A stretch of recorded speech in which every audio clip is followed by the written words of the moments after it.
नमस्कार दोस्तों। आज हम अपने सुंदरकांड का जो हमने कड़ी शुरू की थी उसी की कड़ी में आज ये दूसरा लेक्चर है, जिसमें हम एक दो दो से तीन दोहों को और कवर करेंगे। उनके अर्थ, उनके व्याख्या के बारे में जानेंगे कि उनके संदर्भ, प्रसंग, उनकी विशेषता कैसे की जाती है, वो सब के बारे में हम जानेंगे। तो चलिए शुरू करते हैं। निश्चर एक सिंधु मह रहई, करी माया नभ के खग गहई। जीव जंतु जे गगन उड़ाई, जल बिलोक तिनके परछाई। गहई छाह सक सोना उड़ाई, ऐं बिधि सदा गगन चर खाई। सोई छल हनुमान कह कीन्हा, तासु कपट कपि तुरते चिन्ह। आगे का बाद में पढ़ेंगे। तो जैसा कि पिछले में हमने बताया था दो चौपाइयों में कि हमारे जो हनुमान जी थे, जामुन जी ने उनकी याददाश्त को वापस दिलाया कि आपकी शक्ति और बल के बारे में बताया। वो अपनी शक्ति और बल के बारे में जानकर सीता जी को ढूंढने जाते हैं। सीता जी को ढूंढते जाते समय देवता उनकी परीक्षा लेने के लिए लंकिनी को भेजते हैं और लंकिनी उनकी परीक्षा लेती हैं, जिस परीक्षा में वो पास हो जाते हैं और उसके बाद वो आगे की तरफ चले जाते हैं। अब इसके साथ ही शुरू होता है निश्चर एक सिंधु महाराई, करी माया नभ के खग गहई। तो ये बहुत ही, जिसने रामचरितमानस रामायण देखी होगी उसको ये सब चीज़ें मतलब उनका अर्थ समझने में ज़्यादा दिक्कत होगी नहीं, क्योंकि उन्होंने एक वीडियो विजुअल देख रखा है। तो यहाँ पे उन चीज़ों को समझने में उतनी उनको परेशानी होनी नहीं चाहिए। तो निश्चय एक सिंधु महाराई, सिंधु मतलब नदी, समुद्र, जो भी आप कह लीजिए, ठीक है, समुद्र होता है। समुद्र था, समुद्र में हमने पिछले वीडियो में नदी बोल दी थी, बट वो समुद्र एक तरीके से, एक सिंधु नदी भी है, तो उसी में थोड़ा कन्फ्यूजन आता है। बट निश्चय एक सिंधु महाराई, सिंधु मतलब एक समुद्र में एक राक्षस रहता था। करी माया नभखे खग गहई, खग मतलब जो पक्षी और जो उड़ के जाते थे उनको माया करके वो क्या करता था, नीचे गिरा लेता था, ठीक है, और उनको खा जाता था, ठीक है। तो समुद्र में एक राक्षसी रहती थी निश्चर, ठीक है, और वो क्या करती थी कि जो भी ऊपर से होकर आकाश में जाता था, मायावी शक्ति से समुद्र के ऊपर से होकर जो अभी आकाश में उड़ने वाले को, जीवों को पकड़ लेती थी, ठीक है। अब कैसे पकड़ती थी, जीव जंतु जे गगन उड़ाही, जल बिलोक तिनके पर छाई, ठीक है। तो वह उस जीव की परछाई को इस प्रकार पकड़ लेती थी कि वह जीव उड़कर आगे नहीं जा पाते थे, मतलब कि उनको नहीं पकड़ती थी, उसके पास मायावी थी, मायावी शक्ति थी, तो उसको परछाई को ही वो पकड़ लेती थी और वो आगे पीछे नहीं जा सकते थे, ठीक है, और विवश होकर वो जल में गिर पड़ते थे, ठीक है।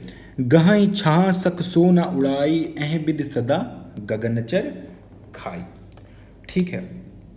तो और विवश होकर जल में गिर पड़ते, इसी तरह से वो हमेशा उन आकाश जीवों का भक्षण कर लेती थी, ठीक है, जितने भी आकाश में उड़ने वाले जीव थे। यहीं विधि सदा गगनचर खाई, गगनचर मतलब गगन में चलने वाले जो भी आकाश के आकाशी जीव थे उनको वो इसी तरीके से उनकी परछाई पकड़ के उनको खा लेती थी। सोई छल हनुमान कह कीन्हा, तासु कपट कपि तुरत ही चीन्हा। अब इसका भी मतलब आप समझ सकेंगे, कपि मतलब पता ही हनुमान जी के बारे में बोला जाया है। इसी तरीके के छल को उसने हनुमान जी से करने की कोशिश की, उसके कपट को हनुमान जी ने, उसके जो ये गलत काम था उसको हनुमान जी ने तुरंत पहचान लिया, तुरंत ही उसको पहचान लिया, ठीक है। ताहि मारि मारुत सुत बीरा, बारधि पार गए मत धीरा, ठीक है। तो हनुमान ने पहचान लिया।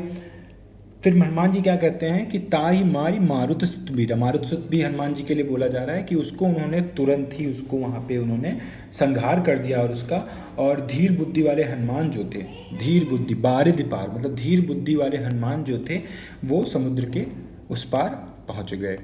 ताह जाहि देखी बन शोभा, गुंजत चंचरीक मधु लोभा। वहाँ पहुंचकर उन्होंने उपवन की शोभा देखी, जो हमारा वहाँ पे जब समुद्र पार करके गए तो उन्होंने उपवन की शोभा देखी, जहाँ फूलों के मधुरस के लोभी भंवरे गुंजार कर रहे थे। तो यहाँ पे आप समझ सकते हैं कि तहाँ देखी बन शोभा मतलब एक उपवन था, उसकी शोभा देखी। गुंजत चंचरीक मधु लोभा जो मतलब फूलों पर रस को लेने के लिए, रस का रसपान करने के लिए जो भंवरे होते हैं वो गुंजन करते हुए इधर उधर भटक रहे हैं। नाना तरुफल फूल सुहाए, खग मृग बिंद देख मन भाए, ठीक है। नाना मतलब कई प्रकार के फल फूल वहाँ पे उगे हुए थे, और जो क्या कहते हैं, पेड़ फल फूल शोभित हो रहे थे और पक्षियाँ, हिरण और पशुओं को देखकर अत्यंत खुश हुए। मतलब ऐसी सुंदरता को देख कर अत्यंत खुश हुए। तो यहाँ पे इस पे जो इस चौपाई का काम है कि वो जो समुद्र के पार की जो धरती है उसकी वो विशेषता बताने के काम कर रहा है कि वो कितनी सुंदर है। ठीक है।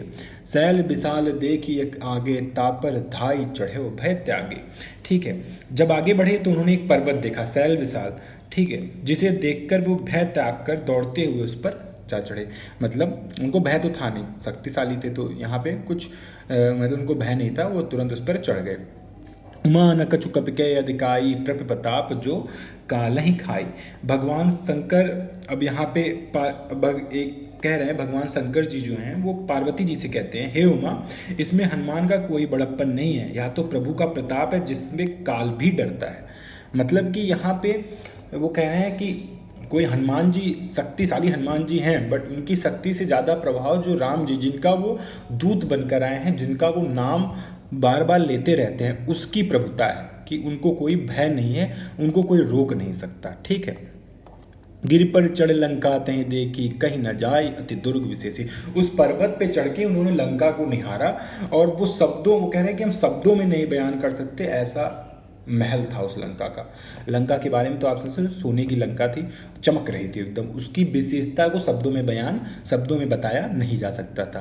अति उतंग जल निधि चहुपासा, कनक कोटिकर परम प्रकाशा। ठीक है। वह एक ऊंचा किला था जिसके चारों ओर पानी का समुद्र था। ठीक है। अति उतंग जल निधि चहुपासा, कनक कोटिकर परम प्रकाशा। ठीक है। कनक कोटि, कनक कोटि, कनक कनक कनक कनक, आपने सुना होगा कि कनक को धतूरा भी कहते हैं, कनक को सोना भी कहते हैं। कनक कोटि मतलब सोने से बनी हुई एक महल था, जो परम प्रकाश से, मतलब प्रकाश से एकदम उजाला हुआ था वहाँ पे, और उसकी वो बता रहे हैं कि सोने से बनी एक लंका थी और बहुत ही बड़ी थी और बहुत ही सुंदर थी। ठीक है। अब देखिए, अब छंद में बताने की कोशिश करें। अभी चौपाई चल रही थी, अब छंद में। कनक कोटि विचित्र मणिकृत सुंदरा, यतना घना चहु हट्ट हट्ट सुभट्ट बीति, चारुपुर बहुविध बना। ठीक है। विचित्र रंग बिरंगी मणियों से जड़ा हुआ सोने का परकोटा था। ठीक है। भीतर की ओर सुंदर, अत्यंत सुंदर महल बने हुए थे। तो जैसे कनक कोटि विचित्र मणिकृत सुंदरा यतनागना, मतलब सोने की मणियों से जड़ा हुआ एक परकोटा था, भीतर कई अंदर सुंदर महल बने हुए थे। चौहट्ट हट्ट सुबट्ट बीत, चारों पर बहुविध बना। तो इसका मतलब हो गया। ठीक है। और हट्ट मतलब क्या है, बाजार, अपने पता है। ठीक है। चौराहे, बाजार और मार्ग और गलियां थी। ठीक है। तो हर तरह से लंका हमारी सजी हुई थी। गजबाज खच्चर निकर पच्चर रथ बरूथनी को गने। गजबाजी, गज मतलब हाथी और घोड़े, हर तरह लंका नगरी सजी रही थी। हाथी, घोड़े, खच्चर, पैदल सैनिक और रथों को गिनना संभव नहीं था। रथ बरूथनी को गने, इतने ज़्यादा हाथी, घोड़े, रथ, खच्चर थे कि उनको गिनना हमारे लिए संभव नहीं था। बहुरूप निश्चर जूथ अतिबल सेन बरनत नहीं बने। अनेक रूप के राक्षस, बहुरूप निश्चर, ठीक है, अनेक रूप के राक्षस के सैन्य बल थे, जूथ अतिबल, जिनकी गिनती संभव नहीं थी। मतलब अनगिनत, हर चीज़ अनगिनत थी लंका में। लंका की सुंदरता अनगिनत, असीमित थी। लंका के घोड़े और हाथी असीमित थे। लंका के राक्षस जो थे अलग अलग तरीके, वो भी असीमित थे। बनबान उपवन बाटिका सरकूप बापी सोहई। ठीक है। वृक्षों के समूह, बाग, उपवन, फूलबाड़ी, तालाब और बावड़ियाँ सुशोभित हो रही थी। ठीक है। वन, बाग, उपवन, बाटिका, सरकूप, बापी, सोहई। ठीक है। मतलब बग, बाग, उपवन, बाटिका, तो हम बाग और उपवन समझ गए, बाटिका मतलब फूलों की बाड़ी। ठीक है।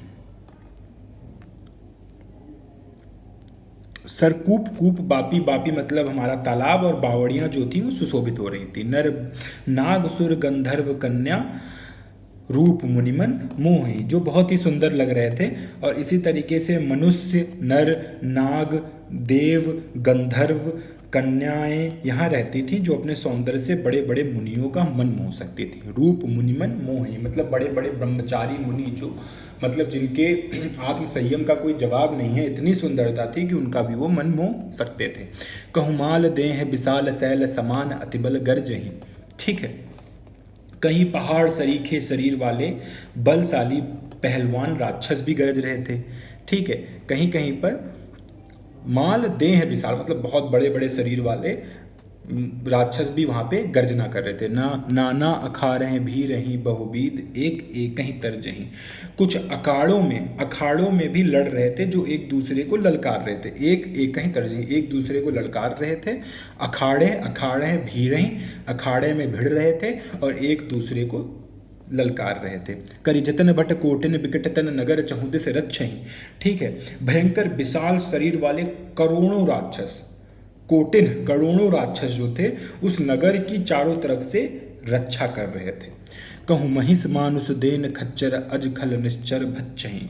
ठीक है।